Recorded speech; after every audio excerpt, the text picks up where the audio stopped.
Political గా ఆయన ఏం చేసినా సెన్సేషనే, ఏం మాట్లాడినా వైబ్రేషనే. అసలు తెలంగాణ రాజకీయాల్లోనే ఆయన సంచలనం. గులాబీ దళంలో ఆయన గుబాలింపే అలగన్నట్టు తమను మించిన క్రేజ్ అంటూ పార్టీ అగ్రనేతలే సంభ్రమాశ్చర్యం వ్యక్తం చేసిన సందర్భాలు కూడా ఉన్నాయి.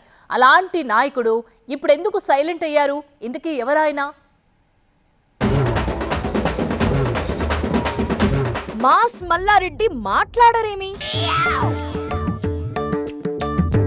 పవర్ఫుల్ డైలాగులు ఏమయ్యాయి? ఉత్తగానే ధమ్కి చేస్తారు. మేము వస్తాం ఎందుకు వస్తారు, ఎట్లా వస్తారు? మోటివేషనల్ స్పీచ్లు ఎక్కడా? మీరు కష్టపడేది అవసరమే లేదు. రాళ్ళు మోసేది లేదు, పాలమ్మే లేదు, కూరగాయలు అమ్మే లేదు, పూలు అమ్మే లేదు. Technology technology technology. Crazy leader కి ఏమైంది? నమ్మకము, విశ్వాసము, భరోసా అంటే బీఆర్ఎస్ పార్టీ, కేసీఆర్, కేటీఆర్. చామకూర మల్లారెడ్డి ఇలా చెబితే ఎంతమందికి గుర్తొస్తుందో తెలియదు గాని మాస్కా బాప్ మల్లన్న అంటే మాత్రం ఈ మాజీ మంత్రి కళ్ల ముందు మిదులుతారు. తెలంగాణ రాజకీయాల్లో ఆయన హడావుడి ఆ రేంజ్ లో నడిచింది. మరి గత ప్రభుత్వంలో 5 ఏళ్ల పాటు మంత్రిగా పనిచేసిన ఆయన అమాత్యుడి కంటే సోషల్ మీడియా స్టార్ గా ఫేమస్ అయ్యారంటేనే ఆ హంగామా ఎట్లుండేదో అర్థం చేసుకోవచ్చు. పబ్లిక్ లో ఆయనకి ఎంత క్రేజ్ అంటే సినిమా స్టార్లకు ఎగబడినట్టు మల్లారెడ్డితో సెల్ఫీ కోసం ఎగబడుతుంటారు.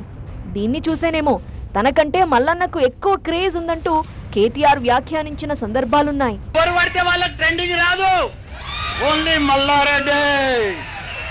అదంతా కృషి ఉంది, కష్టపడ్డా, పాలమ్మినా, పూలమ్మినా, ఆ లెవెల్లో బయటకు వచ్చిన నేను. పూలమ్మినా, పాలమ్మినా, కష్టపడ్డా, పైకొచ్చిన అంటూ తన కెరీర్ గురించి మల్లారెడ్డి చెప్పిన ఈ డైలాగ్ డైనమైట్ లా పేలిందనే చెప్పాలి. ఇదే కాదు, వ్యాపారవేత్తగా, విద్యావేత్తగా ఏ వేదిక ఎక్కినా ఆయన ప్రసంగం కూడా అదే తరహాలో ఉంటుంది. యూత్ ని అట్రాక్ట్ చేసేలా ఆయన చెప్పే మాటలు అప్పటికప్పుడు హైలైట్ అయిపోతాయి.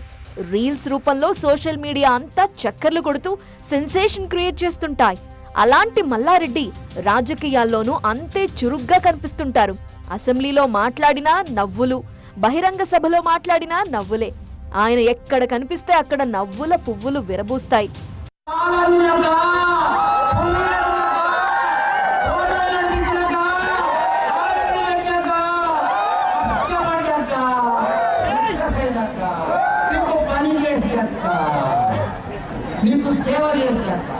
మొదటిసారిగా 2014లో మల్కాజ్గిరి నుండి టీడీపీ ఎంపీగా విజయం సాధించిన మల్లారెడ్డి కొన్ని రోజులకే గులాబీ కండువా కప్పుకున్నారు. అనూహ్యంగా 2018 ఎన్నికల్లో మేడ్చల్ నుండి బీఆర్ఎస్ తరపున అసెంబ్లీకి పోటీ చేసి గెలిచారు. అంతకు మించిన అనూహ్య పరిణామంగా కేసీఆర్ క్యాబినెట్ లో చోటు దక్కించుకున్నారు. మంత్రిగా చెలరేగిపోయిన మల్లారెడ్డి పొలిటికల్ గాను 5 ఏళ్ల పాటు దుమ్ము దులిపేశారు. ప్రత్యర్థులు ఎవరైనా సరే పంచులతో, పవర్ఫుల్ మాటలతో విరుచుకుపడేవారు.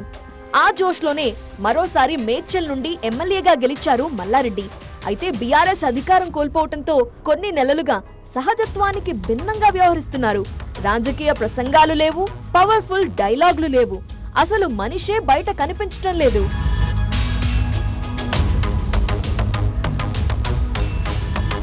యాక్టివ్ గా ఉండే మాస్ మల్లారెడ్డి ఇప్పుడు ఎందుకిలా మౌనముని అవతారం ఎత్తారని బీఆర్ఎస్ వర్గాలు చర్చించుకుంటున్నాయి.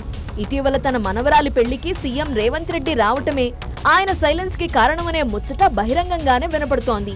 మల్లారెడ్డి పేరిట యూనివర్సిటీ, కాలేజీలు, ఇతర వ్యాపార సంస్థలు ఉన్నాయి. అందుకే రాష్ట్ర ప్రభుత్వంతో కొరివి పెట్టుకోవటం ఎందుకని ఆయన సైలెంట్ అయ్యారట.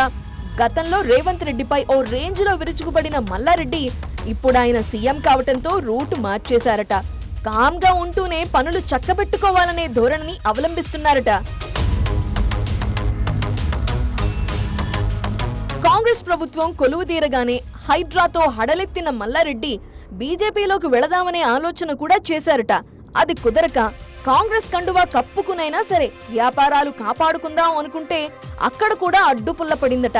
అయితే అనూహ్యంగా మనవరాలు పెళ్లికి ముఖ్యమంత్రి రేవంత్ రెడ్డి రావటం, అంతకుముందు పెళ్లి కార్డుతో చంద్రబాబును కలవటం, ఇదంతా చూస్తుంటే మల్లన్న ఏదో రకంగా మ్యాటర్ సెట్ చేసుకున్నారని మాత్రం అర్థమవుతోంది.